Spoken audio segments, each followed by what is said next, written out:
Welcome to our channel 100% knowledge with success. Video देखने से पहले चैनल को सब्सक्राइब कीजिए और बेल आइकॉन दबाइए। नमस्कार दोस्तों, स्वागत है आपका एक बार फिर से क्लास 12th की केमिस्ट्री की क्लासेज में।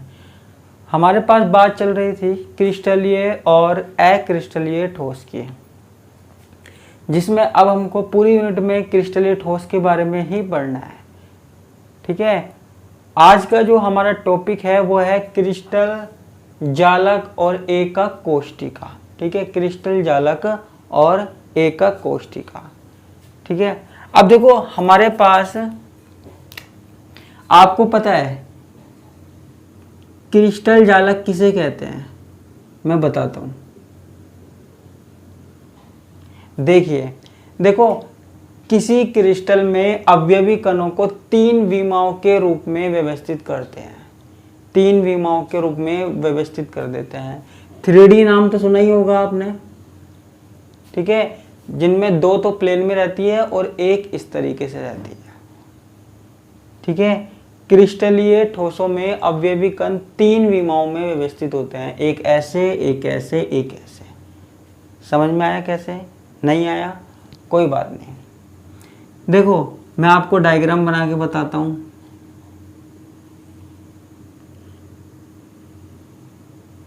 ये देखो हमारे पास कोई क्रिस्टल है, ये आपने बनाए होंगे डब्बे से, ये आपने बहुत बार बनाए होंगे। ठीक है, ये मैं किसकी आकृति बना रहा हूं? मैं क्रिस्टल जालक की, क्रिस्टल जालक की।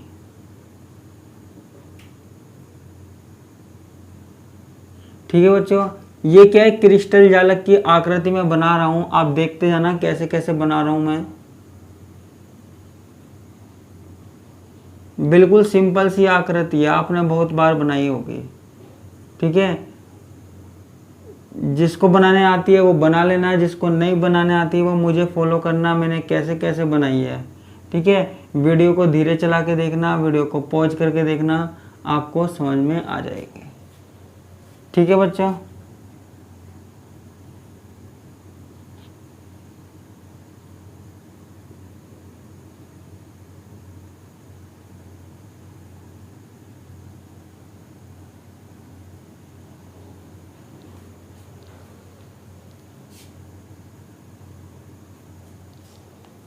देखो यहाँ पे हमारे पास क्या है? अवयवी कण है। अवयवी कण होते हैं क्रिस्टलीय ठोसों में।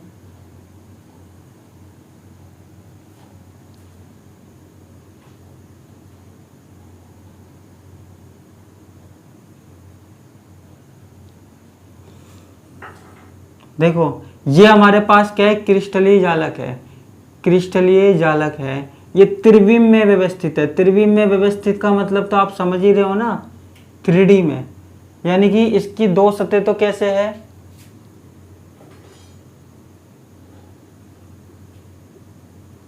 दो सतह तो क्या है? प्लेन में है, एक्स वाई में, और तीसरी क्या है? जेड में है।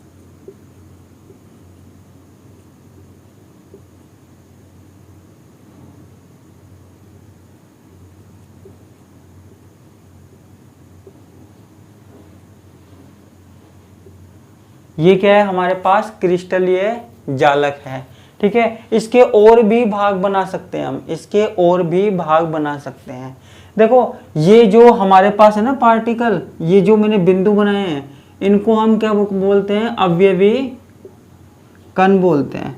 ठीक है, ये हमारे पास क्या है? अवयवी कण है, जो मैंने क्या बनाए हैं? कोनों पर बनाए हैं। ठीक है, अगर अवयवी कणों की इस प्रकार की जो व्यवस्था होती है ना, त्रिविमीय व्यवस्था, इसको हम क्या बोलते हैं? क्रिस्टल जालक बोलते हैं। ठीक है, क्रिस्टल जालक बोलते हैं। तो अगर हम इसको लिखना चाहें तो हम बोल सकते हैं अवयवी कणों की, अवयवी कणों की त्रिविमीय व्यवस्था को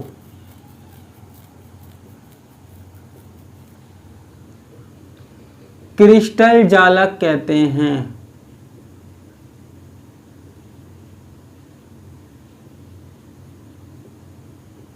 अवयवी कणों की त्रिविमीय व्यवस्था को क्रिस्टल जालक कहते हैं। आप देख रहे हो ये क्रिस्टल जालक है, आपने बचपन में बहुत बनाए होंगे इस तरीके से क्यूब, वो इस तरीके से भी ऐसा दिखाई देता है 3D में, ठीक है। हमने इसको प्लेन में बनाया हुआ है। तो ये हमारे पास क्या है, अवयवी कण है, ठीक है, अवयवी कण है। इनको हम जालक बिंदु भी बोलते हैं, ठीक है, इनको हम क्या बोलते हैं, जालक बिंदु बोलते हैं, इनको जालक बिंदु भी बोलते हैं, ठीक है। अवयवी कणों को अगर आप इस तरीके से व्यवस्थित कर देते हैं तो जो हमारे पास आकृति बनती है उसको हम कहते हैं क्रिस्टल जालक। और ये यहाँ पे जो पॉइंट दिख रहे हैं ना, इनको बोल रहे हैं हम अवयवी कण, और अवयवी कणों को हम क्या कहते हैं, जालक बिंदु, ठीक है। और इन अवयवी कणों को हमने किससे जोड़ा है, रेखाओं के द्वारा जोड़ा हुआ है। किसके द्वारा जोड़ा हुआ है, रेखाओं के द्वारा जोड़ा हुआ है, ठीक है बच्चों। अब देखो एक पूरे क्रिस्टल जालक में आपको क्या क्या दिखाई दे रहा है, एक तो अवयवी कण दिखाई दे रहा है जिसे हम क्या कहते हैं, जालक बिंदु कहते हैं, ठीक है। अब देखो क्रिस्टल जालक में जो भी तल बनता है ना, जैसे कोई सा भी तल है, जैसे ये तल है, ठीक है, तो क्रिस्टल जालक में बने तल क्या कहलाते हैं, क्रिस्टल जालक में बने तल क्रिस्टल तल कहलाते हैं। समझने की कोशिश करना, तल का मतलब क्या होता है, तल का मतलब प्लेन, तल का मतलब प्लेन। तो क्रिस्टल जालक में जो तल है उसको प्लेन कहते हैं। तो यहाँ पे दिक्कत क्या है, हमारे पास छोटे छोटे से कण हैं, अवयवी कण हैं, इनको हमने एक व्यवस्था में व्यवस्थित कर दिया, नियमित व्यवस्था में। उस व्यवस्था को हम क्या बोल रहे हैं, क्रिस्टल जालक बोल रहे हैं। क्रिस्टल जालक में जो तल है उनको हम क्रिस्टल तल बोल रहे हैं, और जो बिंदु है उनको हम जालक बिंदु बोल रहे हैं, ठीक है। इतनी सी बात हमको यहाँ पे करनी है, ठीक है। अब हमारे पास बात आती है एकक कोष्ठिका की, एकक कोष्ठिका की,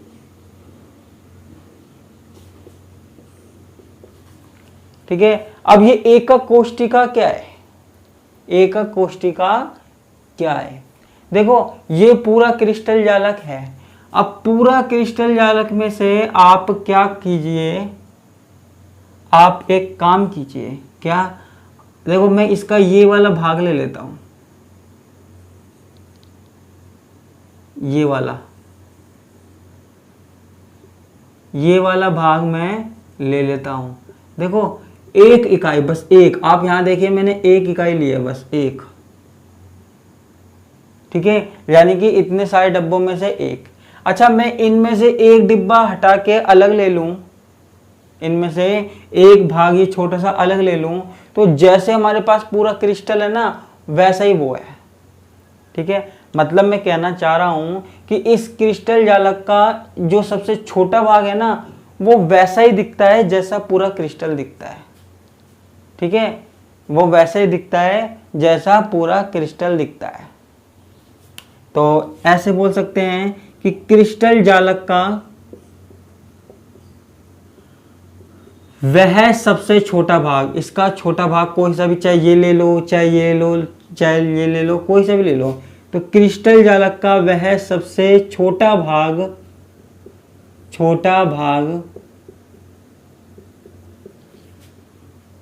जो संपूर्ण क्रिस्टल का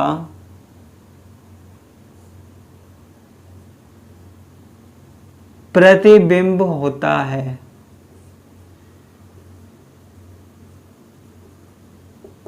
प्रतिबिंब होता है, ठीक है। क्रिस्टल जालक का सबसे छोटा भाग, जैसे हम बोलते हैं ना हमारे शरीर की सबसे छोटी इकाई कोशिका, ऐसे हमारे पास क्रिस्टल जालक का सबसे छोटा भाग है ना, जो कि पूरे क्रिस्टल का जैसा ही दिखता हो।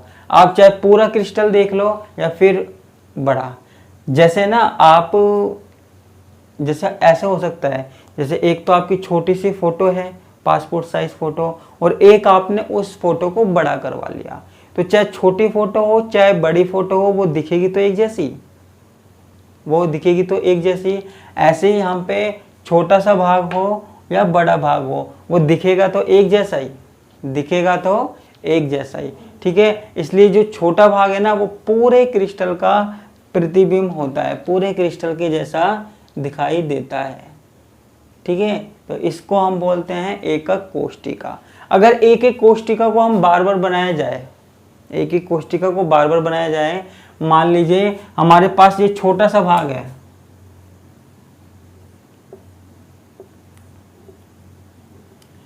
मान लीजिए हमारे पास ये छोटा सा भाग है, इस छोटे से भाग को हम क्या करें, बार बार बनाते जाएं, जैसे ये बार बार बनाते जाएं, तो क्रिस्टल जालक हमारे पास क्या होगा, प्राप्त होगा। यानी कि छोटी छोटी इकाइयों को मिलाने पर, अगर ऐसे हम कई मिला दें, ऐसे हम कई एकक कोष्टिकाओं को मिला दें, तो हमारे पास क्या मिल जाएगा, पूरा का पूरा क्रिस्टल जालक मिल जाएगा। ठीक है, पूरा का पूरा क्या मिल जाएगा, क्रिस्टल जालक मिल जाएगा। तो हम लिख सकते हैं कि एकक कोष्टिकाओं को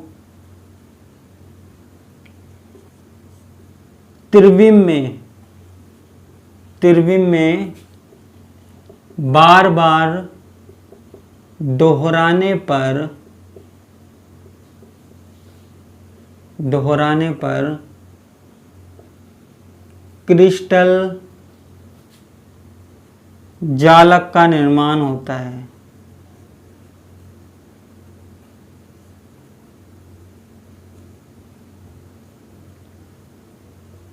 क्रिस्टल जालक का निर्माण होता है। ठीक है, तो ये हमारे पास किसकी बात हो गई, एकक कोष्टिका की बात हो गई। ठीक है बच्चों, तो इसको मैं यहाँ पे मिटा देता हूँ। ठीक है, तो पूरा जाल क्रिस्टल जालक, और इसमें जो सबसे छोटा भाग है वो एकक कोष्टिका, इसको मैं मिटा देता हूँ।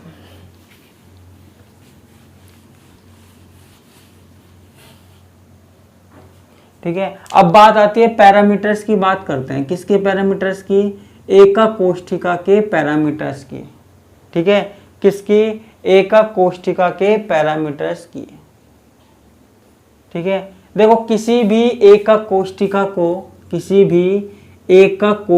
को प्रदर्शित करने के लिए, कुछ पैरामीटर्स की आवश्यकता होती है, उनके बारे में मैं यहाँ पे बात करने वाला हूँ। ठीक है बच्चों, तो यहाँ पे देखिए, अब देखो यहाँ पे ये देखो 3 एक्सिस है ना, ये एकक कोष्टिकाएं हैं, ये 3 एक्सिस है। अब देखो ये वाली दूरी, यहाँ से यहाँ तक की दूरी मान लीजिए A है, यहाँ से यहाँ तक की दूरी मान लीजिए B है, और यहाँ से यहाँ तक की दूरी क्या है, C है। ये क्या है, A B C। ठीक है, तो ये अक्ष की लंबाई है, ये क्या है, यहाँ से लेके यहाँ तक की लंबाई है, ये यहाँ से यहाँ तक की लंबाई है, और C ऊपर तक की लंबाई है।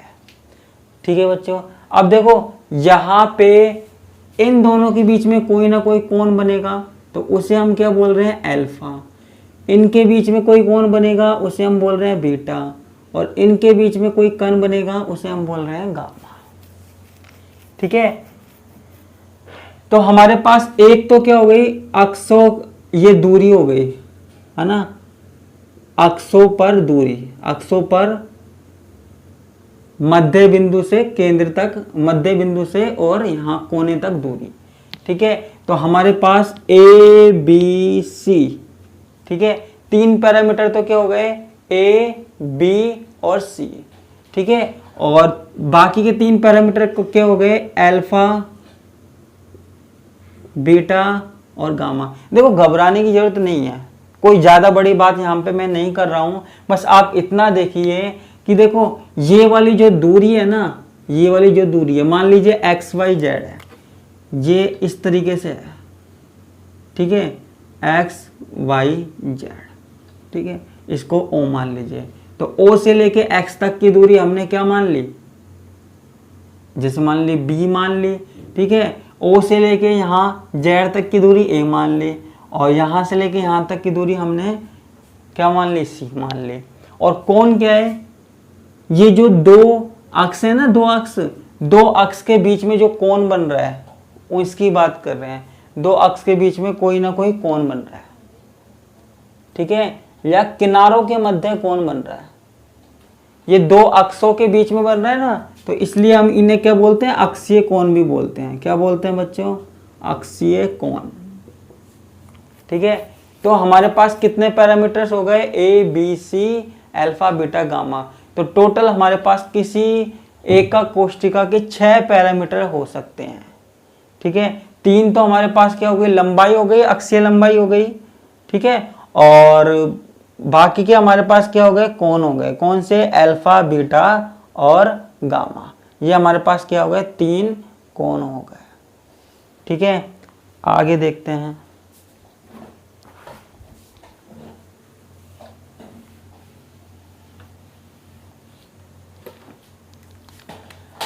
अब हमारे पास एकक कोष्टिका जो है के प्रकार,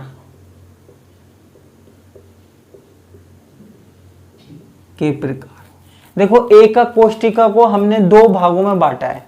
एकक कोष्टिका को हमने 2 भागों में बांटा है। एक तो आद एकक कोष्टिका यानी कि प्रिमिटिव एकक कोष्टिका, ठीक है, और एक है हमारे पास केंद्रित एकक कोष्टिका। केंद्रित एकक कोष्टिका,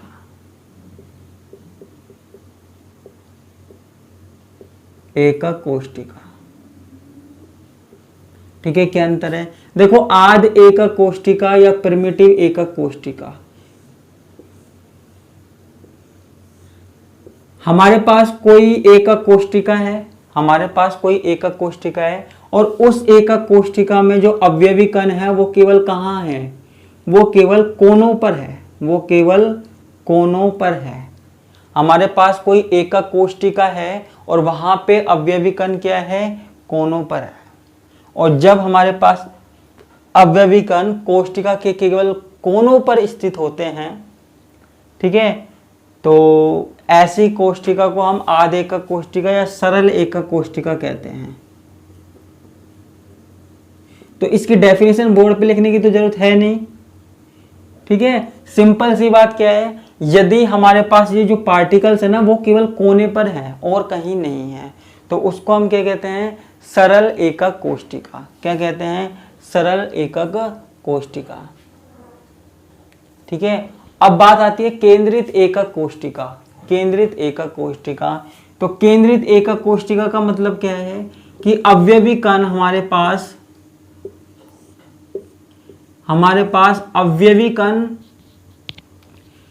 केंद्र पे तो रहते ही हैं, यहां तो रहते ही हैं हमारे पास कोनों पर, और उसके अलावा एकक कोष्टिका में और कहीं भी हो सकते हैं, अवयवी कण और कहीं भी हो सकते हैं। तो मैं यहाँ पे एग्जाम्पल बताने वाला हूँ आपको कि केंद्रित एकक कोष्टिका में कहाँ कहाँ होते हैं, ठीक है, एकक कोष्टिका में कहाँ कहाँ होते हैं। अब देखो यहाँ पे हमारे पास 3 प्रकार हो सकते हैं। हमारे पास क्या है? 3 प्रकार हो सकते हैं। आप कहोगे कौन कौन से? अच्छा, आपको ये तो समझ में आ गया होगा सरल एकक कोष्टिका क्या है, ठीक है। देखो 3 प्रकार हो सकते हैं हमारे पास। कौन कौन से? एक तो अंतः केंद्रित एकक कोष्टिका। एक साथ बता देता हूं। अच्छा, इसकी डेफिनेशन लिखने की जरूरत है ही नहीं मुझे बोर्ड पे। सीधे सीधे सिर्फ आपको पता है कि अवयवी कण यदि सिर्फ केंद्र बिंदु पर हो, किसी एकक कोष्टिका में अवयवी कण केवल केंद्र बिंदु क्यों? कोनों पर हो, सॉरी, कोनों पर हो तो हम उसे क्या कहते हैं? आद एकक कोष्टिका। केंद्र पर नहीं, कोनों पर। अब इसके हमारे पास क्या होता है? हमारे पास जो केंद्रित एकक कोष्टिका है उसको 3 भागों में बांट सकते हैं हम। कौन कौन से 3 भाग? एक तो अंतः केंद्रित एकक कोष्टिका, ठीक है, अंतः केंद्रित एकक कोष्टिका। उसके अलावा फलक केंद्रित एकक कोष्टिका, केंद्रित एकक कोष्टिका, और एक है अंतः केंद्रित एकक कोष्ठिका। ठीक है, इनमें क्या क्या अंतर है? देखो, अंत्य केंद्रित एकक कोष्ठिका का मतलब क्या है? अंत्य केंद्रित का मतलब है कि अवयवी कण हमारे पास कोनों पर तो हो, अवयवी कण कोनों पर तो हो, साथ में एक अवयवी कण क्या हो? बिल्कुल बीचों बीच हो। एक अवयवी कण क्या हो? बिल्कुल बीचों बीच हो, तो उसको हम बोलते हैं अंत्य केंद्रित एकक कोष्ठिका। ठीक है, अगर हमारे पास कोनों पर है, 4 तो कोनों पे है और एक बिल्कुल बीच में है, तो इसको हम बोलते हैं अंत्य केंद्रित एकक कोष्ठिका। क्या बोलते हैं बच्चों? अंत्य केंद्रित एकक कोष्ठिका। अब बात आती है फलक केंद्रित। फलक केंद्रित, ठीक है, फलक केंद्रित एकक कोष्ठिका। फलक केंद्रित का मतलब क्या है? हर फलक पे। अब मैं इसकी बात कर रहा हूं हर फलक पे, यानी कि फलक हमारे पास कौन सा होता है? ये है ना। और एक घन में कितने फलक होते हैं? 6 फलक होते हैं। एक पासा होता है, उसकी तरह ये पासे में कितने फलक होते हैं? 6 नंबर आते हैं ना, 1 से लेके 6 तक। आपने लूडो खेला होगा, सांप सीढ़ी खेला होगा, तो वो क्या है? 6 फलक। तो यहाँ पे देखो, एक तो कोनों पर, एक तो हमारे पास ये जो कोने हैं, 8 कोने हैं इन पर, और उसके अलावा हर फलक पे। ठीक है, तो हर फलक पे इस तरीके से। तो हमारे पास कितने फलक हैं? 6 फलक हैं। कितने फलक है बच्चे? 6 फलक है। अगर मैंने बीच में कुछ गड़बड़ कर दी हो, तो गड़बड़ तो नहीं करी मैंने, लेकिन ध्यान रखना, आप मेरे कंसेप्ट को समझने की कोशिश करना। कई बार मुंह से कुछ गलत निकल जाता है। तो सरल एकक कोष्ठिका में कोने कितने बोले थे? 8 कोनों पर, है ना। 8 कोने होते हैं, 8 कोनों पर होना चाहिए अवयवी कण। ठीक है, ये 4 आगे और 4 पीछे। और यहाँ पे केंद्रित एकक कोष्ठिका में कोनों पर तो होना चाहिए, साथ में हमारे पास एकक कोष्ठिका के कहीं बीच में भी होना चाहिए। ठीक है बच्चों, तो कोनों पर तो है, साथ में हमारे पास कहीं बीच में भी है। अंत्य केंद्रित की बात आती है तो कोनों पर तो है, कोनों पर तो तीनों में है, और बाकी अंत्य केंद्रित में क्या होता है? एक बिल्कुल बीचों बीच। अगर हम बात करें फलक केंद्रित की, फलक केंद्रित की, तो हर फलक पे होता है। ठीक है, हर फलक पे होता है। और तो इसको मैं मिटा देता हूं। तो अगर आपको डेफिनेशन लिखनी हो तो क्या लिखेंगे? अंत्य केंद्रित एकक कोष्ठिका की ऐसी एकक कोष्ठिका जिसमें अवयवी कण किसी एकक कोष्ठिका के 8 कोनों पर हो, 8 कोनों पर हो, साथ में एक मध्य में भी हो, एक अवयवी कण मध्य में भी हो, अंत्य केंद्रित एकक कोष्ठिका। फलक केंद्रित एकक कोष्ठिका में क्या लिखोगे? कोनों पर तो हो, 8 कोनों पर तो हो, साथ में हर फलक पे हो। ठीक है, यानी कि कितने फलक होते हैं हमारे पास? 6 फलक होते हैं। ठीक है बच्चों।